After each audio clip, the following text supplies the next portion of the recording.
So, ito na po yung bali 3 weeks pa lang po ako sa Leap Gold. So, ito na po yung income.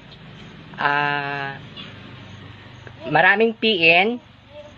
So, marami din po yung income. So, bibilangin ko po tong income na to. 1, 2, 3, 4, 5, 6, 7, 8, 9, 10, 11, 12, 13, 14, 15, 16, 17, 18, 19, 20, 21, 22, 23, 24, 25, 26, 27, 28, 29, 30, 31, 32, 33, 34, 35, 36, 37, 38, 39, 40, 41, 42. So, ito po yung income sa Leap Gold. So, ngayon po, dahil andito na po kayo sa Leap Gold, so, sumabay na po kayo. Kung sumabay na po kayo, yung lahat po nasa GC natin, yung mga observe po doon, makisabay na po. Dahil the more na maraming PN, the more din pong ang dami-daming income, lalong-lalo na po sa mga matching bonus. So, 3 weeks pa lang po ako dito sa Leap Gold. Ito na po yung income ko. Maraming salamat po.